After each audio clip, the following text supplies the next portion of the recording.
when we know something is wrong. Everything Cat Williams sat here and said, right. We all know it to be the truth. However, we get so caught up in, well, I ain't gonna say nothing. Right. Well, can you believe he said it? Or can you? Or it's the messenger. It's the messenger, baby. We get so caught up in the messenger that we'll overlook the message. People have a hard time hearing a 5'5" giant tell the truth. People have a hard time with a black woman over 200 pounds tell the truth, because people that look like us, we should just be grateful we got invited to the party. Right. We should just be grateful that someone paid us attention. I've dealt with that my whole life. I've dealt with that. So when you get to a space where you say, listen, I want to be free. He can say whatever he wants. Monique will still have a response ready to fire. Because that's fair play. Right. So there was one left out the pack. And when you have people that continually don't take accountability, that's why you see us in the state of affairs we're in. I'm a firm believer, Mo, that everybody don't play the same. And someone once told me, what is joke to you is death to someone else. What is joke? That's why we don't play with people's families. No. When we had the Monique show, the radio show, listen, you can't come on here and speak ill of no one, because we don't play like that, because we know how this business works. Right. So when you allow that to happen, what do you think is going to come back your way? What do you think? And D.L. Hughley, please, no, brother, we still love you. Just take accountability for it. The contract is the contract. And what happens is, because of the messenger, it was easy to pile on. It was easy to pile on. And then when you have some of our black folk that go sit in front of a white man and speak ill of their people, I'm like, y'all, what are we doing? What are we doing? What are we doing? What are we coming to that we're going to sit in front of this white man? I can't even say his name. I refuse. Everybody know who he is. We sit in front of him and we just let this man say any and everything about us, and then we go right in with him. That to me is dangerous. And y'all babies that's good with this little computer, don't take my word. You can just go through the years of this cat just running his mouth. And it's like, stop doing that, because what are we saying to the babies coming behind us? I said, sister, and her name is Jasmine, how could you ask another sister that? Well, we just planned. I said, tell me the joke in that, because I don't know what you're insinuating. Then you're involving people that have nothing to do with nothing. Like, what are y'all doing? So I said, I'm going to call my brother, DL. I'm going to call my brother. I call DL Hughley on the phone. I say, hey, baby, yeah. Huh? That's how he responds. Yeah. Did he know it was you? Yes, because they called him to let him know Monique's gonna be calling. Right. Like this, it was getting crazy. Right. I'm like, just let me get on the phone with my brother, right? Yeah. Hey, DL, yeah. I said, listen, I just got off the phone with your team and they wanted to play this game, Would You Rather? And it was like, stupid. Like, asking me about my husband and Lee Daniels and Corinne Steffens, and his exact words, well, that's how we do it. Following Monique's highly publicized conversation on the Club Shay Shay podcast with Shannon Sharp, DL Hughley has responded to her, and he's not coming slow. Well, Club Shay Shay is getting messier and messier. It's almost like Wendy Williams didn't go anywhere. She just got a weight set. So Monique was on. Every time I see Monique these days, she's on doing some greasy ass video with her and her daddy complaining about something or working out. I don't know nobody that work out that much and gain weight unless every crunch you do has got Captain in front of it. But apparently she goes on Club Shay Shay and tells the story about how she came on my radio show and I wasn't there at the time. And my co-host Jasmine Sanders played a game that we played all the time with everybody called Would You Rather. She apparently was so offended by that she said she got off. She called me. Monique did, and she said I was very dismissive, like, Monique's a liar. When Monique did call me, I heard her complaints, I listened to her, and I pulled the segment. So if I had been as dismissive as she alleges I was, that segment would have aired. It didn't, because I respected her wishes. She's a liar. When I listen to your story, you say dirt poor. Yes. Bathroom outside. Yes. It was, we had to make it work however we can make it work. Correct. And then you get that first big check. Yes. And you think the people that gave it to you is awesome because they gave it to you. And it's more money than you've ever seen before until you find out this ain't the right money. This ain't the right amount. Wait a minute. If they got this, why am I getting this? Then you start putting the pieces together. Take a look. I want to be free. I don't want to walk around intimidated, scared, fearful. What might happen? What they gonna what they gonna say? What they gonna do? If it's your story and it's the truth, tell it. Because what you can do is be in a position to prevent it happening to someone else over and over and over again. So if I go back to the 11th grade with that sister who's no longer with us, rest her, with that sister, I would do that again. Because if you tell me something and we know it's wrong, but you're gonna pin that on somebody else, is that right? Your eyes were like this. Yes. And it was, oh, I made it, I'm here. Right. And then after you start getting in it, and you started seeing things, and you started feeling things, and now your eyes start getting a little closer because now you're understanding what the business is. Right. So when you first walk through the door, you're walking through the door saying, come on, baby. Oh, this is all I've ever prayed for. And when my baby Cat Williams sat here and said, no one's ever gone out to LA and got a sitcom like that. I was in LA for 3 months. I think that when people say if it was so bad, you mature. You begin to understand what you're dealing with. Right. You begin to understand what you're in the midst of. And once you understand it is when you can speak on it. Right. But before you really know what you're looking at, how do you speak on that? Right. Because when you first walk in the door of Hollywood, you have everybody telling you, oh my goodness, you're gonna be amazing. Oh my goodness, this is gonna be incredible. Well, that's all you know. That is all you know. Yes. But you're so happy to be here. Yes. And you're like, okay. Recently, Monique made frank remarks about a number of well-known people in the entertainment world, including Oprah Winfrey, Tyler Perry, Kevin Hart, Tiffany Haddish, and Taraji P. Henson in an episode of Club Shay Shay that swiftly gained viral popularity. But she didn't stop there. And when I saw that, it's like, Tiffany, if you had a husband like mine, you may not have 2 DUIs. If you had a husband like mine, you may not be caught up in what looks like you could have been grooming a child. And I say all of that with no judgment. But when you speak about having a husband like mine, you open up the door. And I'm saying to you, if you had one like mine, you may not sit in these positions that you can't explain the next day. Right. Or it's a hard way to go. So once again... Well, she doesn't even have a husband, let alone like yours. Well, damn it now, you said it. Again, you see the struggle of the black woman as I'm sitting here talking to you, and you say, Mo, but why would you record him? But you heard the man violate me. The first thing wasn't, I can't believe that cat did that to you. It's, why would you do it? And we understand it. Right. Because we've been conditioned that way. Because when you had to get somehow, because when you're telling people these are lies, nobody is believing Monique. So now, even though you have him record his voice, and that's him, and he's saying he made it up, now it's no longer, oh man, I can't believe he lied on Mo. Mo, why'd you record it? So now they put the onus back on you. Where's the win? How do we win? How does a black woman win when you say, here he is right here? And I look to the community and say, how long do we allow us to keep being exploited, used up, taken advantage of, and because we think somebody can give us an opportunity? It's easy for people to say, let it go when they haven't lost anything. Come on, baby. It's easy to say. Come on. But when you've lost, how do you, it's kind of like, you know, hey, someone should just get over it. You can't tell somebody how to grieve, how long to grieve, because you're not the one that's hurting. They didn't do it to you. They didn't do it to you.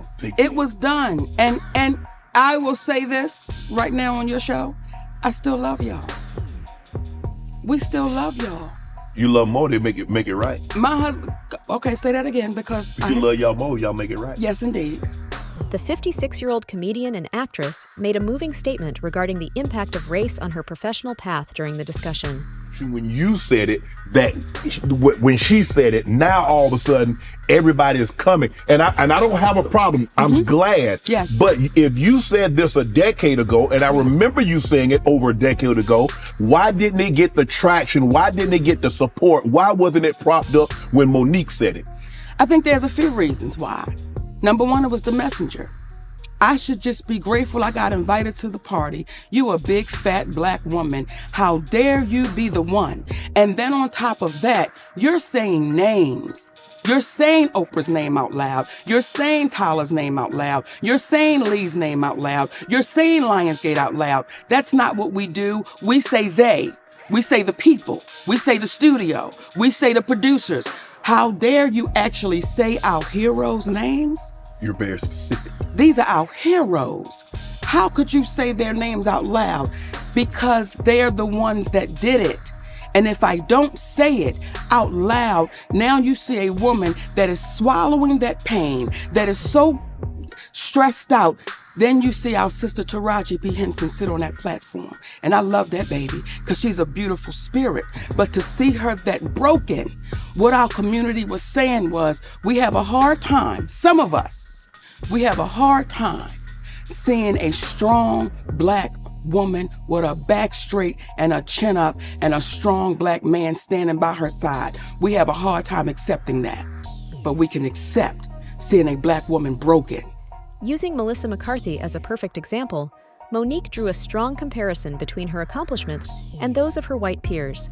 She complained, a little frustrated in her voice, that she did not have the same prospects as a white actress like McCarthy, even if she had accomplished similar professional milestones, like landing a successful sitcom and getting syndication. Moving forward, Monique clearly explained the systematic biases and injustices that exist in the entertainment industry, especially concerning black women. She criticized the discrepancy in recognition and chances, emphasizing the widespread influence of racial prejudice on her professional path. Going ahead, Monique then mentioned in their podcast conversation that she had a falling out with Hughley in 2022 due to a disagreement over a contract at a job in Detroit. As a result, the rift between Monique and DL Hughley took a very personal turn amid the ongoing drama between them, exposing a long-standing hostility that had simmered beneath the surface for years. I said, DL, how does that uplift our community? And again, I don't know what y'all trying to insinuate, but brother, what you doing? Like I said, that's just how we do it. So it is what it is. Now, it got so ugly that my attorney had to send a cease and desist, so it never aired. So we have, like, when Cat Williams talk and people, truth tellers talk, we have receipts to everything we're saying. That's how that whole thing got started, okay? It's family. My husband is my family. Yeah. Now, you babies that are really good with this internet, through the years, I've watched DL speak ill of me. Through the years. I never knew DL Hughley had a problem with me. But when Cat said they all a group, he forgot to put DL Hughley in the group. Through the years, I was bitter. I was dangerous with what I was doing, saying that it was inequality. My husband didn't know what he was doing. This went on through the years. I was unloved, all of these things. And I said to myself, I'ma see you. I'ma see you. I didn't go on nobody's show. I didn't say nothing to nobody, but I knew the time would come that I would see him. We were scheduled to do a show in Los Angeles. I was the headliner of that show. His name was on it, then his name came off. I didn't question it, but I knew I'ma see him, right? Eventually. Okay, now we have a show in Detroit. Contractually, I was the headliner. DL Hughley posted a memo. Now, when you signed your deal for the Ravens, did you sign a contract or a memorandum? I signed a contract. You see how you say that? Like anybody that knows good business, you sign. The memo is saying this is what I would like, right? But the contract is saying this is what it is. Okay? Yes. He put out a memo to our community, and that touched me a little different because I was saying, why would you lie to our babies? Because now they're thinking if they send somebody a memo, that's what they're supposed to get, okay? I was contractually signed to go as the headliner. Right, I mean, you go last. DL Hughley didn't come into the building until 9:30. Now, contractually, I said I have to be on stage by 9:30 because if the show starts at 8, I refuse to keep an audience waiting. Right. That is disrespectful to the audience. Correct. When I went out on that stage, Shannon, I made sure everything I said, he heard me. Because now you're here and I'm going to say it to you. And I said some things on that stage that I said he was cowardly. And some folks said, how could you say that? How could you do that? And then I posted some things to say, this is what I meant. You see, Monique claimed that Hughley's alleged long-standing habit of criticizing her was the reason their relationship had been strained before the recent incident. But during one such event, where Hughley allegedly refused to take the stage if Monique were permitted to finish the stand-up special, emotions apparently reached a breaking point. And so, when disagreements surfaced about their different roles in the program, the argument intensified and resulted in a heated discussion on social media. See, you came after my husband. And when you had a chance to fix it, when you had a chance to say, Mo, my bad, we don't even get down like that. Right. You told me it is what it is. And until he's brave enough and courageous enough to say, this is what really happened, y'all. Y'all have never known me to be no shit starter. Folks ain't never known me to go over and kick a sandwich out of somebody's hand that's hungry. But what people do know is, if you kick me, damn if I ain't gonna kick you back. As expected, during the heated argument, Monique made a very pointed remark about Hughley's daughter, Ryan Nicole Shepard, who has survived a sexual assault. She questioned Hughley's silence on the identity of the culprit, given his reputation for being an outgoing person. Of course, Hughley was deeply offended by this accusation and responded bitterly, strongly refuting Monique's allegations and expressing his fury at being wrongly charged. Hughley's passionate response only helped to intensify the conflict, leading Monique and her manager and husband, Sydney Hicks, to speak candidly about it in a video. Recognizing the delicate nature of the matter, Monique made it clear that she never made such a vile allegation about Hughley. Rather, she made use of the situation to highlight the significance of parental protection and the terrible reality that survivors of sexual assault must endure. And while all that was happening, famous comedian and actor D.L. Hughley has taken some time to open up about his encounters with fellow comic Monique. Looking back on the incident that caused controversy, Hughley disclosed that Monique had said she was upset by one of her co-hosts. It's also befuddles the shit out of me how somebody who as a comedian talks as much shit about everybody else as she does, she has the temerity to be offended about anything as much shit as you say about people.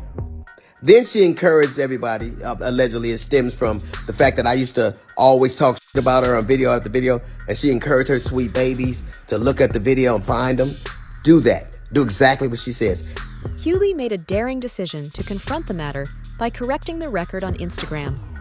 He became passionate in his discussion on the subject, fiercely opposing any lies or distortions.